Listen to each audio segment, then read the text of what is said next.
Oi, gente, tudo bem? Como é que vocês estão? Poxa, que felicidade estar aqui com vocês em mais um ClaraCast, um canal que a gente desenvolveu aqui na Clara Arruda para estar mais próximo de vocês, para que a gente possa ter a possibilidade de conversar sobre assuntos de maneira mais profunda, tá? Às vezes a gente tá ali nos stories, no dia a dia, a gente até comenta um pouco sobre alguns assuntos que são caros para Clara Arruda, mas a gente comenta de maneira muito superficial. Aqui no ClaraCast, a ideia é que a gente possa conversar sobre assuntos de maneira mais profunda, de maneira mais raiz, e não apenas Nutella, né? Então hoje nós escolhemos como tema essa mudança significativa depois desse mundo pós-pandêmico, né? E o mundo mudou pra caramba, não foi, Alice? Verdade.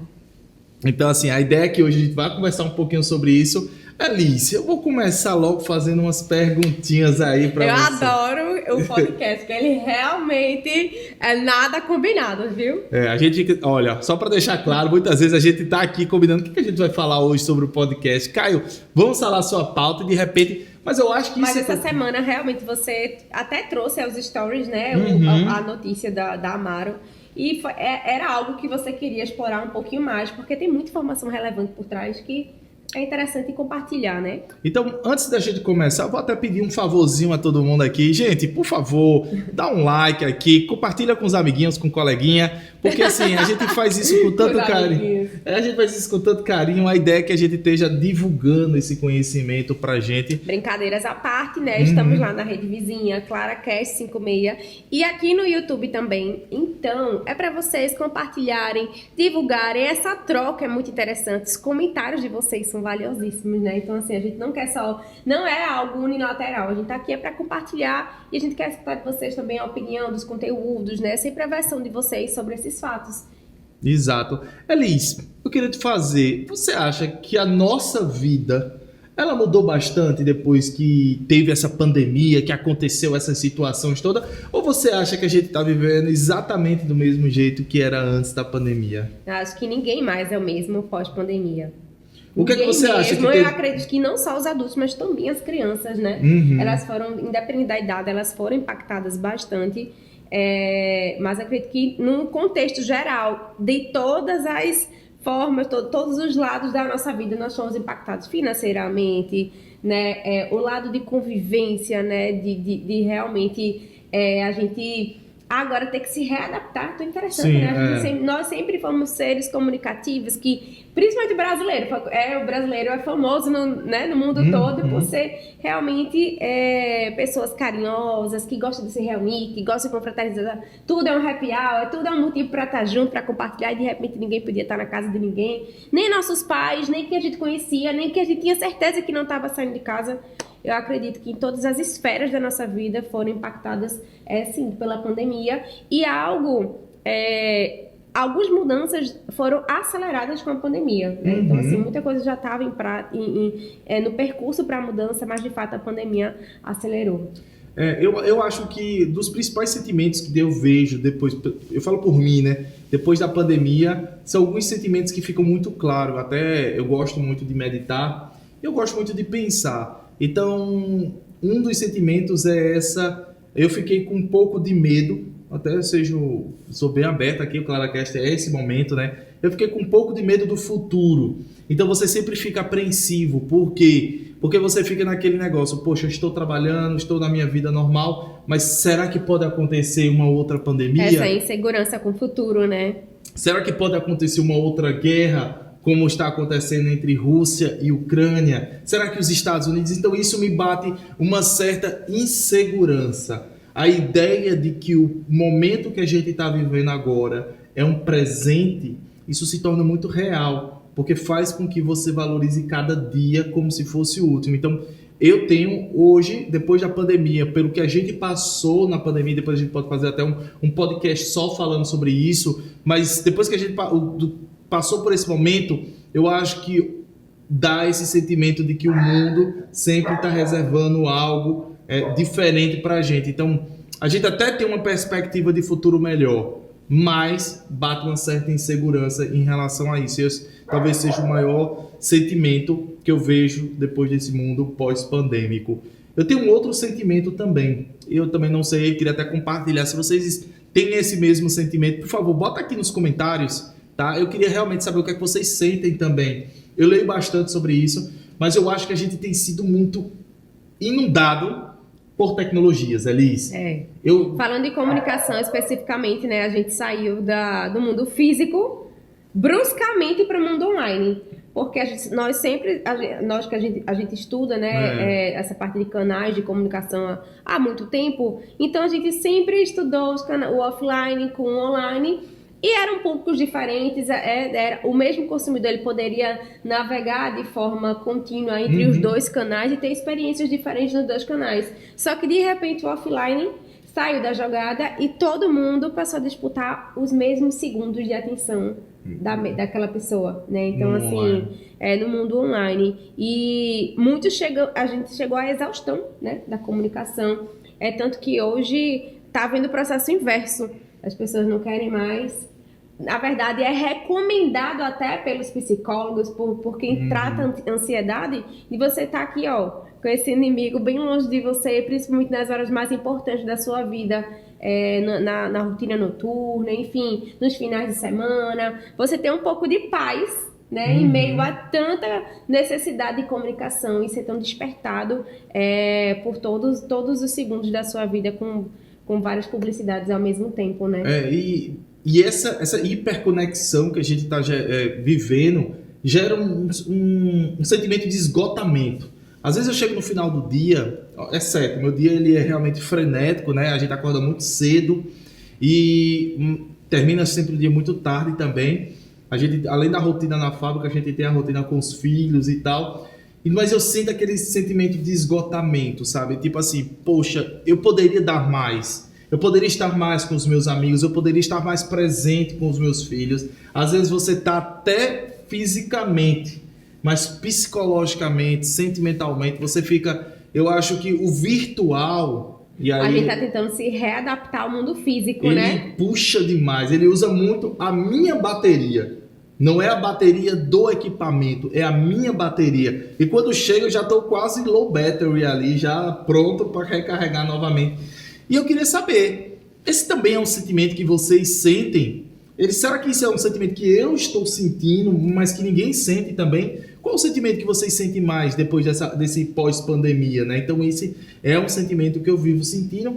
Obviamente que a gente também, eu sinto muito, eu gosto muito da juventude, tá? Eu não sou velho, mas eu sempre gosto muito de conversar. E eu vejo um sentimento também muito forte, nihilista, acontecendo com essa juventude, sabe, Elis?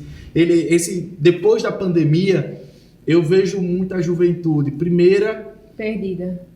Com uma descrença muito grande no futuro, com uma descrença muito grande nos governantes, e aí independente de que partido ou de ideologia, é geral na política, e uma descrença, tipo, todo mundo sabe muito, mas ninguém tem muita profundidade, então a gente está vivendo, são momentos difíceis que a gente está vivendo, talvez não seja de momentos difíceis, são momentos de muita mudança.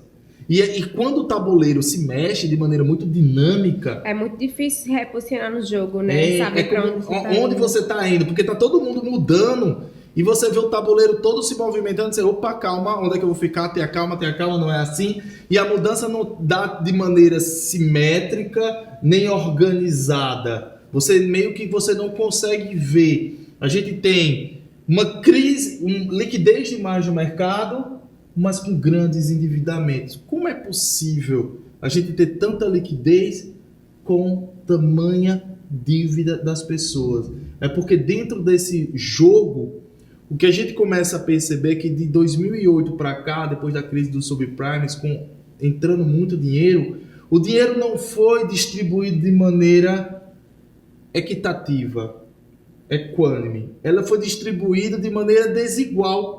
Então você tem um Mark Zuckerberg que leva quase metade desse dinheiro, você tem um Elon Musk que leva uma outra porrada, um carinha muito esperto que jogou numa cripto ali, conseguiu tirar uma boa sacada nisso, mas o restante, só dívidas. Então é complicado. Em algum momento você vê, tipo, as fintechs, é o melhor do mundo, a gente vê as startups voando, de repente as startups estão todas quebrando, você vê o Elon Musk criando,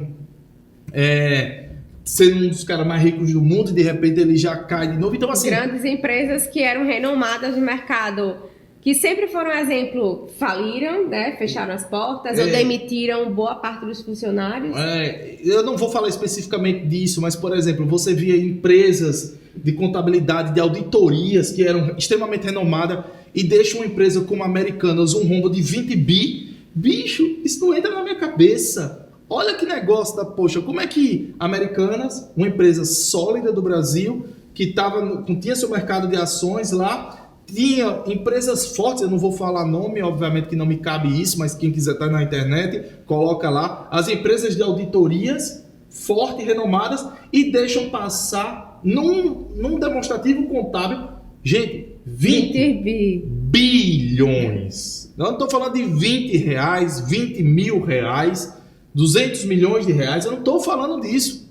Eu estou falando de 20 bi. É um número tão grande, são tantos zeros, que até no patrimônio dá para se ver, porque ele fica muitos zeros.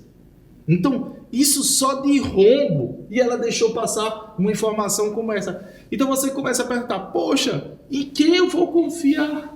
Quem vai ser nosso espelho, né? A gente sempre tem referências para guiar nossas atividades, né? Isso. E aí agora, recentemente, por exemplo, a gente teve agora, que eu até fiquei triste, falei, que foi o caso mais emblemático da Amaro, que não pediu recuperação judicial, ela pediu recuperação extrajudicial, ou seja, ela está tentando negociar com os credores dela. E o mais interessante é que a gente vê que realmente boa parte das empresas que tiveram esse nível de dificuldade muito grande, muitas fecharam as portas ou demitiram muita gente, na verdade elas não souberam se adaptar a esse momento de pandemia e realinhar suas atividades.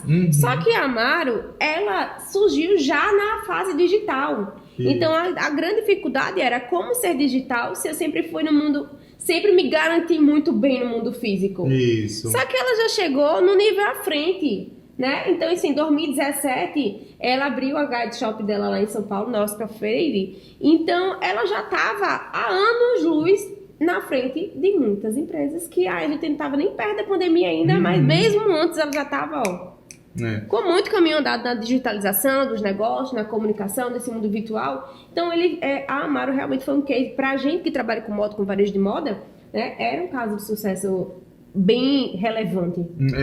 Eu até no Stories eu falei um pouquinho, porque a Amaro, para mim, ela foi um grande exemplo, porque eu e Ludovico, ele não me conhece, eu até falei isso nos Stories lá, mas assim, eu gosto muito dessa comparação, porque mais ou menos no mesmo lapso temporal, e ali 2012 mais ou menos, eu e Ludovico, que temos mais ou menos a mesma idade, eu de Caruaru, ele lá da Suíça. E aí eu tive uma educação muito regionalizada, né? Caruaru e Recife, ele teve a sua educação lá na Europa. E aí quando a gente decide empreender em 2012, eu decido por aquilo que eu tenho mais convicção, que seria atacado. Eu vim de uma família tradicional, que já era do ramo de moda e que tinha como core business a ideia de se venda no atacado. Eu decidi botar a empresa nesse sentido, que foi a Clara Ruda. E ele decide uma coisa nova naquele momento, né? Em 2012, a gente não tinha tantas empresas de moda vendendo na internet. Então ele começa a empreender no mundo virtual, né? No digital, ali naquela situação. E poxa, eu sempre gosto de dizer isso. Eu acho que durante um período ali, uma marca no tempo, 2012.1, 2012.2 ou 2013.1, em algum momento, talvez a Clara tivesse um faturamento maior do que a Amaro. Mas isso foi durante um lapso de tempo, muito rápido, porque depois a Amaro passou e voou, foi-se embora, porque ela tinha um modelo de trabalho exponencial, que estava em linha com tudo o que estava acontecendo no mundo. No Brasil ainda não, mas no mundo. E era fato, o que acontece lá fora, em algum momento, chega aqui e chegou. Então, desde 2017, foi quando ela abriu sua primeira guide shop no mundo físico, ela começou a fazer uma migração entre real e virtual para real, onde muitas empresas estavam fazendo o contrário, né? Eles tinham produtos de qualidade ok, mas eles se propunham essa moda mais rápida, não fast fashion. Realmente, o viés dele sempre foi fast fashion. Né? E eu até acho que logo ali no início, quando eles começaram a dar esse grito exponencial, 2016, 2017 talvez, a Amaro tivesse mais share na internet, não estou dizendo na internet especificamente, do que a Zara, do que a C&A, do que a Renner, do que essas grandes... Talvez não do que a Farm, porque a Farm realmente ela sempre também teve uma presença muito forte. Verdade. Mas a Zara, as outras empresas do retail, elas meio que só vieram a atenar ali, já perto do final, aqui no Brasil especificamente. Então, isso é uma coisa interessante de se ver. E quando, chega uma resposta dessa, uma situação como essa que eles estão pedindo para negociar, eu fiquei triste. Eu fiquei triste porque era um modelo para mim. Era uma coisa que eu achava legal. Mas tudo isso, aí a gente para. Vamos parar. Pensar tudo. Ajeitar o colete. E não é só... Na verdade, foi uma série de fatores, né? Que todo dia que a gente assiste um programa, que a gente assiste um jornal, sempre é alguma coisa, alguma empresa que realmente está tendo essa mudança muito forte, ou fechou, ou está com dívida, enfim, pede recuperação extrajudicial. E faz com que a gente comece a ter medo do cenário que a gente vive hoje. E para a gente que é empreendedor, que tem uma responsabilidade imensa com os revendedores, com famílias que trabalham junto com a gente, faz com que a gente sempre trabalhe com a lanterna acesa. Isso. Né? A gente não... O empresário, eu acho que ele acorda e dorme pensando no negócio, nas pessoas, e como a gente não deixar a peteca cair. Isso. E assim... Eu vou até pedir para Cássio, diretor, por favor, dá um foco nessa câmera aqui. Eu vou fazer o seguinte, gente, eu vou falar de verdade com vocês aí que estão do outro lado. Entendam profundamente essa frase. There is no free lunch. Não existe almoço grátis. Quando vocês entendem profundamente que não existe almoço grátis, que sempre vai ter uma contrapartida de onde as coisas estão vindo, as coisas ficam mais claras. E foi essa frase com o sentido de administração que faz me entender geralmente como funciona o jogo. Quando eu vi que a Amaro estava nessa situação e eu parei e disse, poxa, o que será que fez isso tudo? Beleza, tá havendo uma mudança, depois da pandemia todo mundo foi pro virtual, depois todo mundo foi pro real e meio que tá havendo um descompasso nesse equilíbrio. Mas a questão das grandes empresas de varejo tecnológica da China no mundo, que elas são chinesas, mas a maioria tem sede em Hong Kong, tem sede em Singapura, porque a China ela meio que protege demais.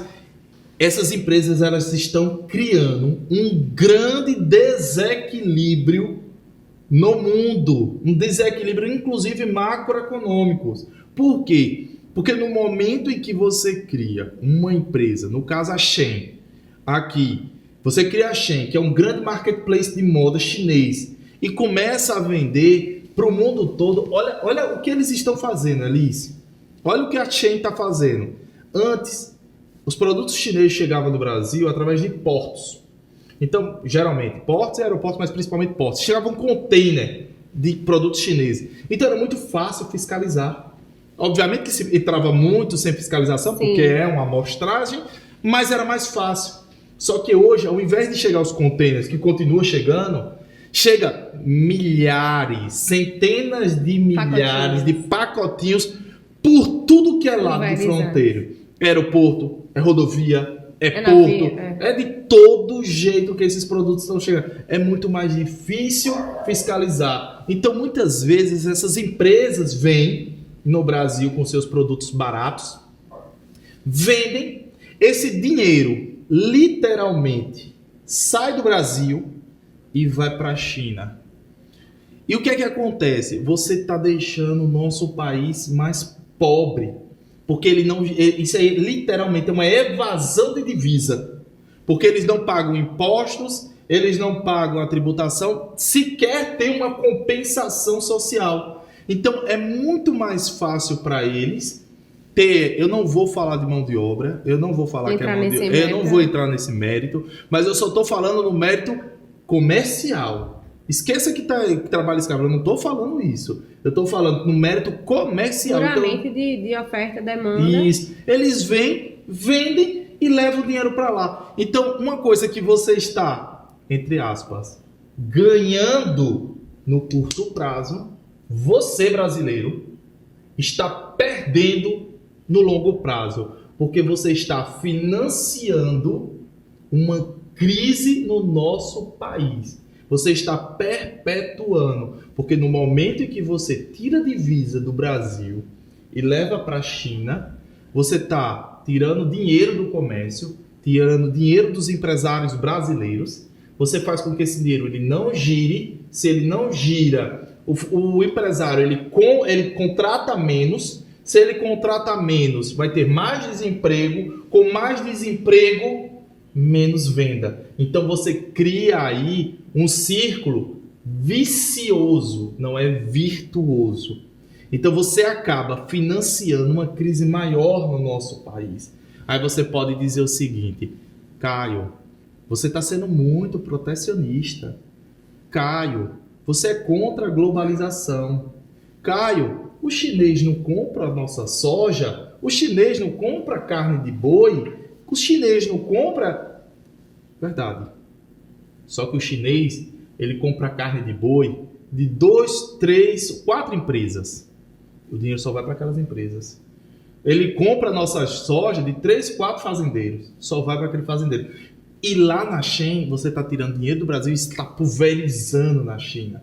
Quem está patrocinando o crescimento da China hoje não são mais só os chineses. São todos, porque o efeito Shen não é um efeito no Brasil. O efeito Shopee não é um efeito no Brasil. Ele é um efeito do mundo. E eu não sou contra a globalização. Pelo contrário. Quem me conhece sabe que eu sou extremamente a favor ao livre comércio. Mas eu sou a favor do comércio justo. Então, que as regras que valem lá também seja aqui. Não é justo eu correr uma corrida de 100 metros, ele com aquela roupa toda tecnológica, bonitinha, eu de calção, de sandália e ainda amarraram um peso de 30 quilos para eu carregar. Aí não é justo, é óbvio que ele vai ganhar, porque essa corrida ela não está bem balizada. Então as regras que valerem para mim, tem que valer para o meu oponente.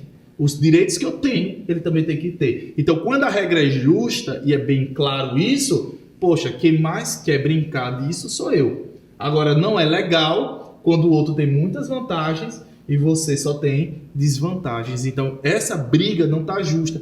Talvez... E principalmente quem sofre mais são os pequenos comerciantes. A gente viveu tanto a questão da valorização do comércio local e parece que as pessoas agora enlouqueceram e saíram da água para o vinho. Isso. Porque compre do pequeno. Exatamente. Compre de quem você conhece, de quem você sabe que tem todos os custos legais, que está ali, tem um produto de excelente qualidade e que pode sim ser mais caro, porque tudo tem seu preço. There is no free lunch. Então, assim, para a gente ter esse custo todo, a gente tem um custo operacional enorme, fora o custo Brasil. Então, viver no Brasil não é barato. Ter uma empresa no Brasil não é barato, pelo contrário, tanto de dificuldade logística, dificuldade tributária, tudo de burocracia a gente tem no país. E assim, na hora de a gente escolher aquele produto que vai ajudar o nosso comércio e as empresas que passaram tantas dificuldades para ultrapassar a pandemia e ainda estarem de pé, o nosso momento é esse de valorização local. A gente faz o quê? Faz completamente diferente. O contrário. O contrário.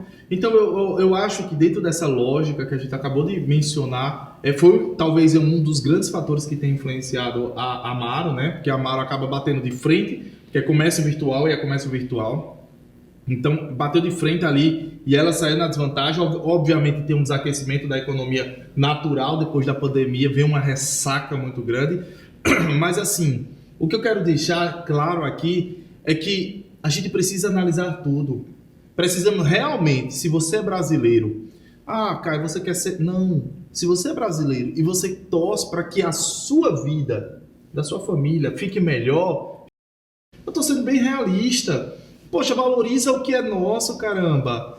Porque isso aqui Porque é tão difícil, né? Pagar o preço justo. Ninguém tá falando de algo realmente tá desconexo, o que realmente vale. Mas você pagar o preço justo pelo que você faz, né? Pelo que você compra, não tem sentido, né? Você achar que isso não vale a pena. Hoje a gente vive um comércio, um mundo onde a economia verde é o que está pesando. Então, quando você pensa numa economia verde, você trazer, poxa, um produto que vem da China, olha além do custo e das ambiental, né? as externalidades gigantes que eles geram lá, as distorções, porque eu vou ser bem sincero.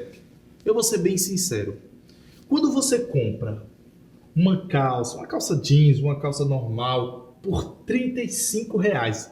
Poxa, Liz, achei 35 conto. Deal? Temos um acordo? Por quê? Será que vale uma calça R$35? Quem é que tá ganhando com isso, minha gente? Analisem isso. Você acha que tá tirando vantagem em cima do quê? Quando você pensa R$35, vamos lá, vou comprar uma pizza no iFood, no Quero Delivery, no Uber Eats, onde vocês quiserem, não sei de onde vocês estão assistindo. Mas um mototáxi de entrega, um entregador, ele vai cobrar no mínimo R$12. Um entregador vai lhe cobrar R$12. Aí eu te imagino, como é que eu compro uma peça de roupa? Eu falo de roupa, mas leve isso para tudo. Generalizar, eu falo de roupa porque eu trabalho no ramo de confecções e eu entendo de custo de roupa, né? Então você imagina, poxa, você tem o fornecedor da matéria-prima de base, o algodão, o polímero e tal, quem transformou em um tecido, as logísticas envolvidas, quem manufaturou e transformou aquilo numa roupa, a lavagem, os lucros de todo mundo, os impostos que todo mundo fez e no final aquela peça é vendida a você de R$35. Vocês acham que essa conta vai fechar? De verdade. Vocês acham que está sendo pago toda essa situação? Então, gente, quando você vê e there is no free lunch, não existe almoço de graça, que você compra R$35 e que você olha do lado e você vê a miséria do país aumentando, você diz, as pessoas e tal. Quando você compra essa peça de R$35, sabe quem financiou aquilo ali?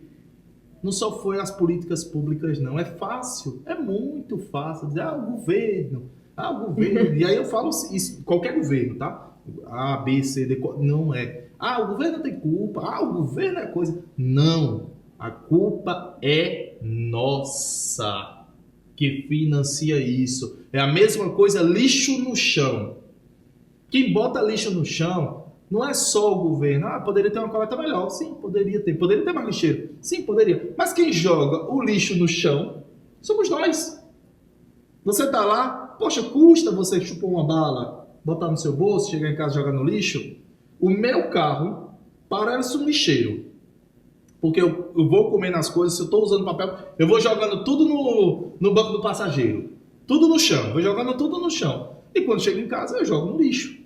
Então, custa fazer isso? Não, as pessoas jogam fora. Aí depois quer dizer, foi fulano e tal. É fácil você externalizar algo e não colocar a culpa para você. Então, dentro dessa lógica, a gente começa a perceber que a Shein foi um dos motivos, a baixa demanda do varejo em geral foi um dos motivos, o alto endividamento, que a gente falou logo no início, também foi um dos motivos, e a chance de você terceirizar sempre as culpas também foi um dos motivos. Então, esse talvez seja alguns dos motivos que levaram a minha querida Maro, a uma situação tão difícil.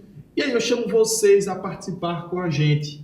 Coloca aqui, né, Liz, nos comentários, como vocês estão sobrevivendo a esse momento pós-pandêmico. Se você é empresário, se você é consumidor, enfim, de alguma forma afetou você, né? O que você está fazendo para tentar, né, resgatar e seguir em frente? A gente não vai continuar muito, mas se vocês quiserem colocar aqui nos comentários, a gente vai trazer uma nova perspectiva sobre isso, porque eu acho que muita coisa mudou. Obviamente, eu não sei nem quanto tempo, diretor, aí a gente já vai... 30 minutos. 30 minutos. Meu podcast? É o maior. Às vezes a gente não quer ser muito longo, muito extenso aqui no que a gente está falando, justamente para não perturbar vocês, né, para nossa audiência, mas assim, a ideia é que a gente sempre tenha esse fluxo, né? A gente não somente está aqui no YouTube e falar de algo extremamente relevante, né? É um conteúdo rico que não pertence apenas à Clara Arruda, a gente é um instrumento, mas que está aqui para explorar vários assuntos e estar aqui sempre para compartilhar com vocês. A ideia é que a gente possa juntos ser mais forte, né, Liz? Essa é a frase que a gente colocou como mantra aqui da Clara Arruda no momento da pandemia. É uma frase ainda muito forte aqui dentro da Clara Arruda. É uma frase muito forte para outras pessoas também, né? Muita gente usa esse mantra, porque eu acho que quando a gente pensa no coletivo, você começa a crescer mais. Eu tenho me esforçado muito aqui dentro, principalmente sair um pouquinho das minhas atividades, para me esforçar mais para estar junto com os nossos parceiros aqui, os nossos lojistas, os empresários da nossa cidade, de Paulo Afonso, porque eu acredito que se a gente consegue crescer todo o nosso coletivo, a gente vai acreditar, junto. E passar a acreditar isso, realmente acreditar nisso e não falar da coisa pra fora, né? Isso. Porque todo mundo fala, beleza, juntos somos mais fortes, mas eu vou comprar de outro. Então, bora botar a mão na massa aí, avaliar, pensar. Às vezes a gente faz tudo muito no automático, no que é mais prático, no que é mais cômodo, no que é mais barato. E a gente não tá ali pensando nas consequências das nossas escolhas. É isso que a gente sempre fala com Traz pra Clara. Poxa, conhece mais sobre o que você consome? Seja curioso, seja responsável. Não deixe de ter a sua participação como conhecedor do produto e ter certeza que o que você tá realmente comprando seja a sua melhor escolha. Sim. O problema não está em como a gente gasta, porque gastar, de fato, a gente vai gastar sempre mais, menos, de acordo com o nosso orçamento, mas está em a gente saber onde vale a pena gastar o nosso dinheiro. Né? Então é isso, gente. Vocês gostaram da conversa de hoje? Uma salva de palmas, viu? Hoje não foi um ClaraCast, não. Hoje foi uma aula. Parabéns. Hoje ele tá empolgado. Bom, vamos voltar. Gente, comenta aqui, deixa seu like, curte, compartilha com os amiguinhos, né, linda? E aí a gente vai fazendo um trabalho melhor. Eu acho que a Clara Arruda é uma empresa sólida aqui do interior do Nordeste. A gente tem muito orgulho de ser nordestino, de fazer desse grande balde de limão que a gente tem, né? E uma caipirinha bem gostosa. Não, limonada. Com açúcar, tá? Porque sem açúcar ninguém merece. Então, assim, é isso, gente. Eu acho que a gente trabalhar de maneira mais comunitária, do coletivo, a gente vai conseguir fazendo um acordo. A gente tá aqui com um acordo com vocês. A gente trato é trato, justo. É o que a gente realmente acredita no comércio justo, valorizando as pessoas, os processos, o meio ambiente. Então aqui a gente está para explorar vários assuntos, mas no final fazer você questionar o que é justo para você. Exato. Então, gente, valeu, tchau, tchau, até mais. Valeu, tio Cássio.